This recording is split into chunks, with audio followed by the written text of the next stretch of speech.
A young single mom goes out with friends one night and disappears without a trace. Her family is desperate for answers.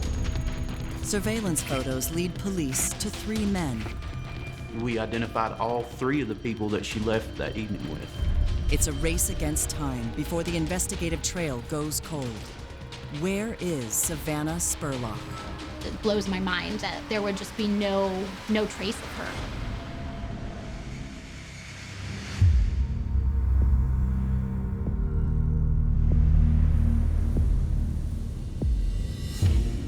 My name is Lisa Toma, and I am one of Savannah Spurlock's aunts. We've been missing her and looking for her since January 4th of 2019. 22-year-old Savannah Spurlock grew up in central Kentucky. Savannah is one of 2 children. She has a sister who is 13 years old. Savannah loves to have fun. She is a very energetic person, so she loves to play games, she loves cooking, she loves spending time with her family and her friends. As a young mother, she juggles a lot, caring for 2 sons while attending Eastern Kentucky University. But in 2018, she has to put school on hold when she becomes pregnant again, this time with twins. Savannah moves into her mother's house in Richmond, where she raises her children. Then, on January 3rd, 2019, around 10 p.m., Savannah borrows her mother's car. Savannah had intended to go out and let loose and have fun. She had a friend over. They decided to drive from Richmond to another friend's house in Lexington. From there, they took his car, and then the 3 of them drove to the other bar. The other bar is a popular hangout near the University of Kentucky campus in Lexington, about 30 miles away from Savannah's home. Her mother realized in the middle of the night, around 3 in the morning, that Savannah wasn't home yet, and she was concerned about that because she thought she was just going out quickly and coming back. So she called her, and Savannah was upset. She didn't want to talk with her mom at that time, and she hung up on her. But Savannah soon calls back using FaceTime. She FaceTimed her mother just to confirm that she was fine. Her mother said she didn't seem to be in any sort of trouble or distress, but was reassuring her that she would be home within a couple hours the next morning because her mother needed the car. During that FaceTime call, something catches her mother's eye. Savannah appears to be in a car with 2 strange men. Who are they? She was in the back seat with 1 male, and 1 male was driving. The FaceTime conversation, there was a lot of hollering in the background, and people were telling her mother to chill out. Early Friday morning on January 4th, 2019, when her mother wakes up, Savannah still isn't home. Her mother tried to call her around 8:30 in the morning, and it went straight to her voicemail. This was an immediate warning sign for her mother that her phone was off, and so she wasn't sure if it was a dead battery. She wasn't sure what was happening. And there's something else. Savannah was very attached to her social media, to her friends. She was one that would check in a lot. She was one that would be posting a lot. She was very connected, very social, very extroverted. But Savannah's social media shows no activity. Throughout the day, Savannah's mom desperately tries to reach her daughter. It was a feeling of franticness for the situation, that this person who's very connected socially and with her phone all of a sudden is not reachable, I think was very alarming for her mom and put her into distress mode very, very quickly.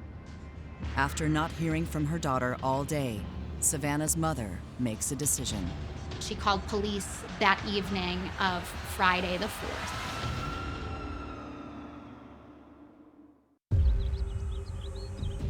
My name's Rodney Richardson. I'm the Assistant Chief of Police at the Richmond Police Department in Kentucky. From day one, this case has been active, and it's just as active today as it was the very first day. Around 7 p.m. on Friday evening, January 4th, 2019, a Richmond police officer takes the missing persons report from Savannah Spurlock's mother.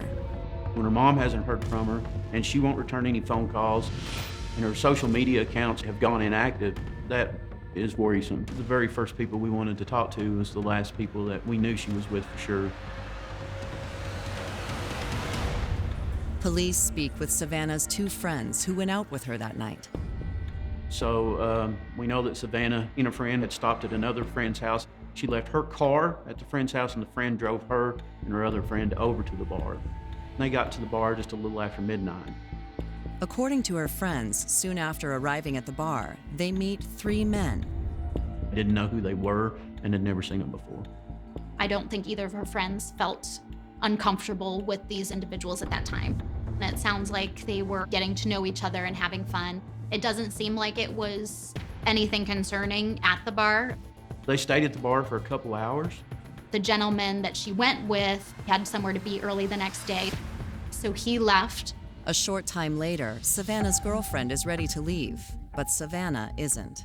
She's having fun and wants to stay until the bar closes at 2:30 a.m. She and her girlfriend got into an argument, and so they decided to separate, and her girlfriend left ahead of her, so she was left with the men that she had just met.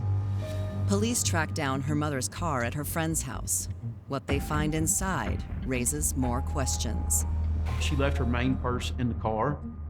Everything was inside that purse except what items she had inside the little purse that she took with her. Police also track down security footage from the other bar. The video shows Savannah leaving the bar at 2:30 with the 3 men. To me, it looks from the pictures that she was very cold. So she did not have on a jacket. She was wearing some very high heels and a maroon skirt and then a V-neck black blouse. She was carrying the small satchel type of purse. The facial expression looks a little bit stressed. It looks a little bit cold, but it doesn't seem that she's in distress at that time. Savannah can then be seen heading to a nearby parking garage.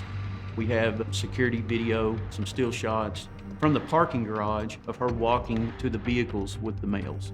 It almost looks like she's holding on to the arm of one of the men, and so I don't know if she was bracing herself in her high heels, walking through the grass, or if they had a friendly relationship. Savannah leaves with 2 men in a car, followed by the 3rd man in a truck. Police release the surveillance photos and ask for the public's help. Those were released to our local news media. They got this information out, and they got pictures of those 3 males. They got pictures of the vehicle that was following the other vehicle. Tips pour in, and by Tuesday, January 22nd, 18 days after Savannah's disappearance, police track the men down and interview them. We identified all 3 of the people that she left that evening with. She was taken to a residence in Garrett County. That would have taken anywhere between 30 and 50 minutes. But one of the men tells police something strange. When he woke up, she was gone. So he seemed to think maybe she left on foot. It doesn't make any sense to me. She had high heels on, she had no coat, she had no money. I just don't think that's what happened. Police search the home. The house that she was last seen at was one of those places that had been searched very, very quickly. Will the house provide enough clues to find Savannah? We cannot verify, or do we have any information that leads us to how she left that location, if she did leave that location. They have proof that she was there, but they can't confirm that she left. And that's what grabs my heart so much. Is that true? Did she never leave that house? The search for Savannah Spurlock continues ever since she walked out of a bar in early January 2019 and vanished. We've searched residences, we've searched fields, we've searched various other locations. There's a lot of groups of people who have gone out searching on their own. In February, just after Savannah's 23rd birthday, a promising clue turns up next to a nearby pond. A piece of fabric that matches the color of her skirt. The scrap of fabric that was found by a group that had been out and about. I've been told that is not related to Savannah's case. In April, another discovery leads police to a cavern in the area. There was some hikers that saw a bag of clothing and some shoes nearby and thought that it was questionable. And so they called the Garrett County Police, who came with their search teams to investigate the cavern. Unfortunately, again, they didn't find anything related to Savannah's case.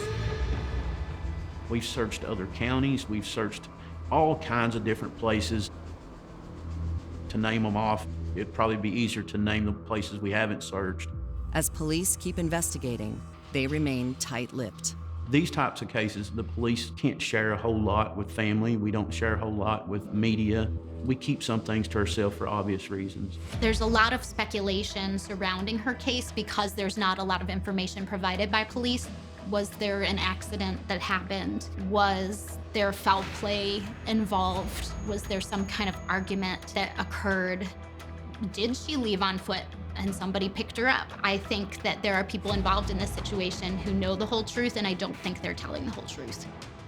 I think it'd be unfair to the investigators to give any theories or thoughts on what happened to Savannah until all the facts are in. Savannah's family and police urge anyone who may have heard or seen anything to please come forward. Get a good look at her face. Become familiar with Savannah Spurlock. And if you're out and about and you see her and you think you see her, give us a call and let us know. Our plea is for someone to come forward with information. We need someone who knows something to tell the whole truth, to tell us where she is. This is a woman who is loved. This is a woman who has children who need to know where their mother is. Savannah's about 5 foot tall. She's 140 pounds. She had kind of reddish brown auburn hair. She has some tattoos, a rose on her shoulder, a Bible verse, I can do all things through Christ, which strengthens me. And on her back, she has a tattoo that says, I am her daughter. The best case scenario is we receive a call from Savannah that wants someone to come and pick her up. That's what we'd like to see. It blows my mind that there would just be no trace of her. This is a woman who is loved by so many people, and she deserves to be found.